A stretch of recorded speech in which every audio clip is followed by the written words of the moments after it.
चंद्रनगर राज्य, जहाँ 3 भाई रहते थे। बड़े का नाम रघुवीर, मंजिला का नाम मधुकर और सबसे छोटे भाई का नाम था गोपाल। पिताजी गुजर चुके हैं। तीनों भाई का विवाह भी हो गया। आज तीनों भाई पिता की संपत्ति का बंटवारा कर रहे हैं। मैं सबसे बड़ा हूँ, इसलिए मैं बंटवारे का काम करूँगा।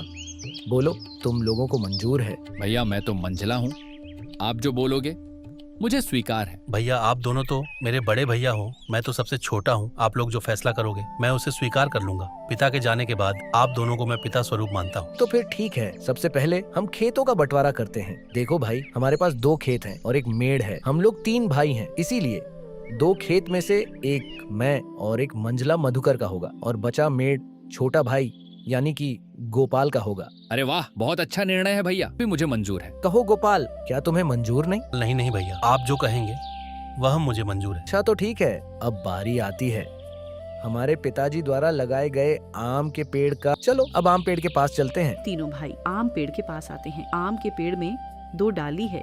दोनों डालियों में आम के फल लदे हुए हैं। देखो भाई, ये है आम का पेड़। अब इसका बंटवारा भी कर लेते हैं। देखो, इसमें 2 डाली है और एक जड़ है। इन 2 डाली में से एक डाली मेरा होगा और एक मधुकर का होगा और जड़ गोपाल का होगा। बहुत अच्छा भैया, ये फैसला भी मुझे मंजूर है। आप लोग तो बड़े हो, मैं तो सबसे छोटा हूँ। मैं भला आप लोगों के बात को कैसे टाल सकता हूँ? मुझे भी मंजूर है भैया। अब तीनों भाई घर के पास आते हैं।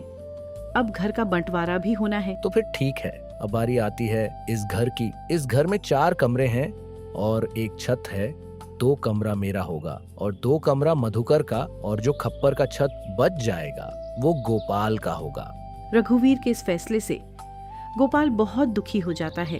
फिर भी बड़े भाई का फैसला मानकर वो कुछ नहीं कहता है। इस तरह घर का बंटवारा भी पूरा हो जाता है। अरे भैया, खेत पेड़ और घर के बाद और एक जरूरी चीज तो आप भूल ही गए। वो क्या जरूरी चीज है जो मैं भूल गया हूँ? क्या तुम मुझे याद दिला सकते हो? पिताजी ने हम तीनों भाइयों के लिए कुछ रुपए पैसे भी तो छोड़ गए हैं, आप उसे कैसे भूल सकते हो? अरे हाँ, याद आया। जरा रुको, मैं अब भी लेकर आता हूँ। बड़ा भाई रघुवीर घर के अंदर से एक मटका लेकर आता है जिसमें कई सिक्के भरे थे और उनमें से कुछ पुराने जमाने के सिक्के भी थे। देखो भाइयों, इसमें से 2 प्रकार के सिक्के हैं। एक जो अभी वर्तमान में चल रही हैं, वहीं दूसरा जो हमारे दादा के दादा जमाने के हैं, यानी कि बहुत पुराने जमाने के सिक्के हैं जो कि कुछ अजीब धातुओं के साथ बनाया गया है। अब इन सिक्कों का कैसे बंटवारा करोगे आप? तो सुनो, अभी के जमाने में जितने भी सिक्के चल रहे हैं उन सिक्कों को मैं और मंझला भाई मधुकर का होगा, और जो सिक्के बहुत पुराने हैं जो कि पुराने धातुओं से बनाए गए हैं वो गोपाल का होगा। इस तरह दोनों भाई रुपए पैसे को भी ले जाते हैं।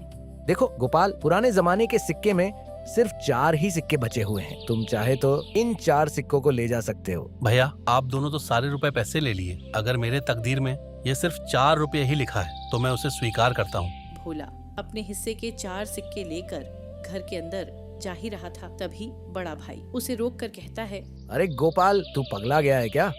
तूने सुना नहीं? बंटवारा हो गया है। अब इस घर में हम रहेंगे। तुम्हारा हिस्सा तो छत में है, तुमको तो बंटवारा छत में दिया गया है। अब तुम उस खप्पड़ छत में जाकर रह सकते हो। इस घर के अंदर अब तुम नहीं रह सकते। अब ये घर हम दोनों का हुआ। भैया आप ही कैसी बातें कर रहे हो?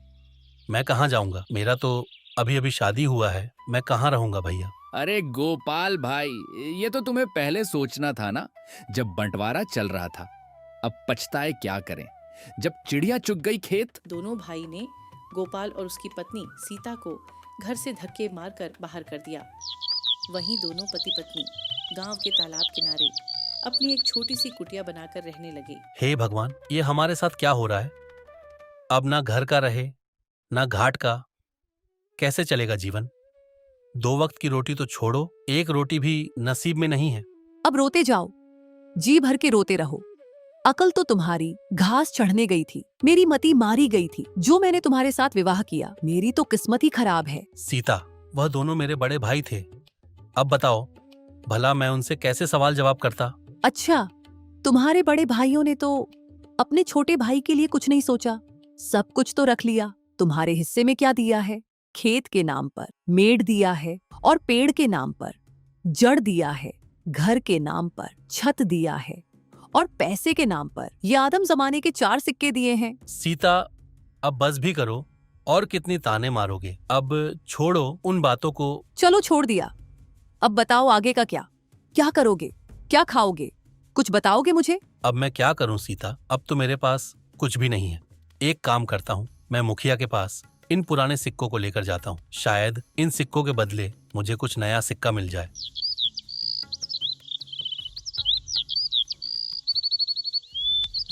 गोपाल बड़ी उम्मीदें के साथ उन 4 सिक्कों को लेकर मुखिया के पास जाता है। अरे गोपाल, तुम यहाँ, बताओ कैसे आना हुआ? मुखिया जी, मेरे पास ये सिर्फ 4 सिक्के ही हैं।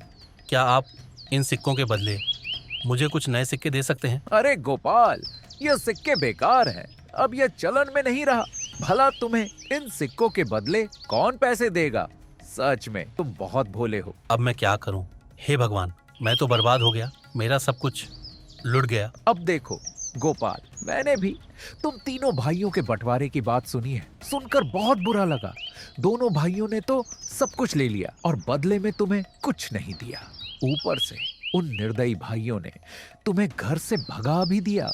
हे भगवान, ऐसा भाई तो दुश्मनों को भी ना मिले। अभी क्या करूं मुखिया जी?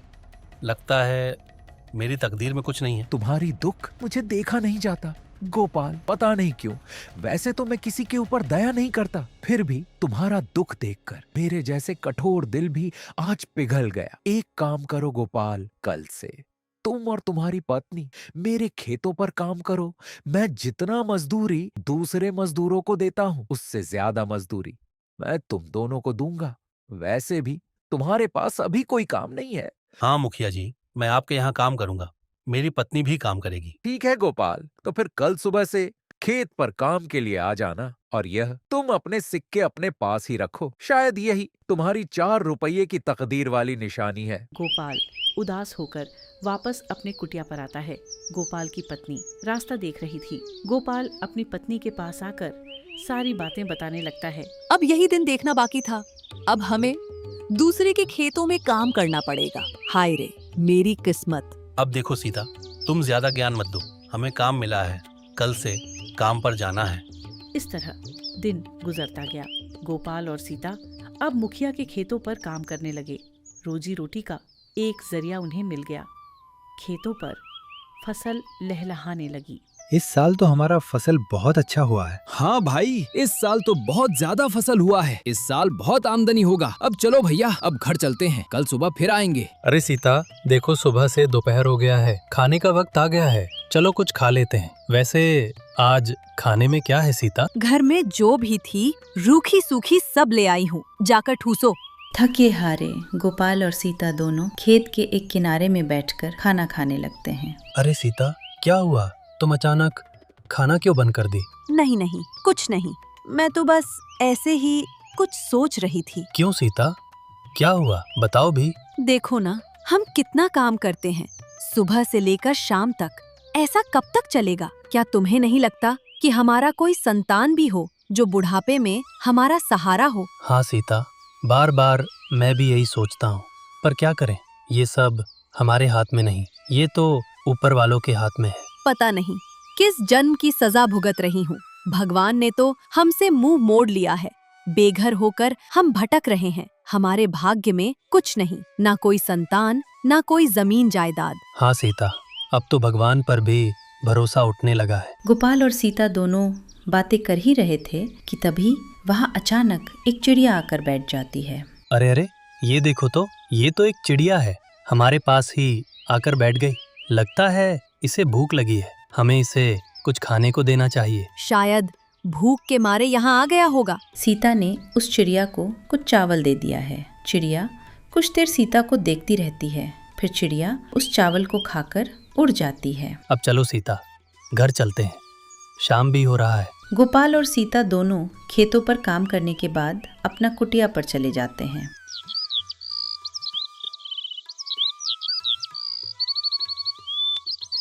सुनिए गोपाल जी, ये फावड़ा उठाओ और मेरे साथ चलो। पर कहाँ? तुम फावड़ा लेकर कहाँ जाने की बातें कर रही हो? ज्यादा सवाल जवाब नहीं, मेरे साथ चलो, आज कुछ जरूरी काम करनी है। सीता के कहने पर गोपाल फावड़ा उठाता है। दोनों पति पत्नी अपने उस खेत के मेड़ पर आते हैं जो उन्हें बंटवारे पर मिला था। सीता, ये तो हमारा मेड़ है और वहाँ पर जो फसल लगी है, जहाँ पानी भरा हुआ है, वो तो मेरे दोनों बड़े भाइयों का खेत है और हम जहाँ खड़े हैं यही हमारा मेड़ है। इसलिए तो मैं तुमको यहाँ लेकर आई हूँ बुद्धू। और सुनो, आप इस मेड़ को अभी के अभी तोड़ दो। ये क्या कह रही हो तुम?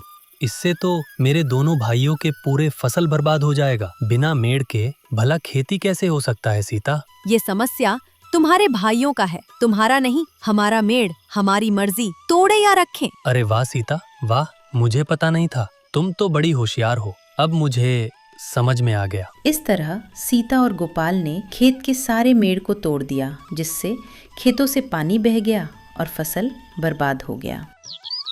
अगली सुबह जब दोनों भाई खेत पर पहुंचते हैं, हे भगवान, ये क्या हो गया? हमारे सभी फसल तो बर्बाद हो गया। कितनी अच्छी फसल लगी थी। सोचा था इस साल सोने के गहने लूंगा, पर सपना सपना ही रह गया। अरे भाई, हम दोनों तो बर्बाद हो गए रे। अरे भैया, वो देखो, खेत का मेड़ को किसी ने तोड़ दिया है। जब मेड़ ही नहीं है तो खेत में पानी कहाँ रहेगा और हम सिंचाई कैसे करेंगे? जरूर ये काम गोपाल का होगा। रघुवीर और मधुकर दोनों ते हुए घर को आते हैं। अगर फसल बर्बाद हो गया है तो कोई बात नहीं, हमारा आम का पेड़ तो है। हाँ भैया, जब आम पक जाएंगे तो हम उसे बाजार ले जाकर अच्छे पैसे कमा सकते हैं। उधर सीता फिर योजना बनाती है। आज रात हमें और एक काम करना है। दोनों कुल्हाड़ी लेकर पेड़ के पास जाते हैं। हमारा हिस्सा तो जड़ है। तो जड़ हमारी तो पेड़ भी हमारा। दोनों पेड़ काट देते हैं। आज तो तेरा खैर नहीं। इन्हें राजा के पास ले चलते हैं। दोनों को पकड़कर रात भर बांध दिया जाता है।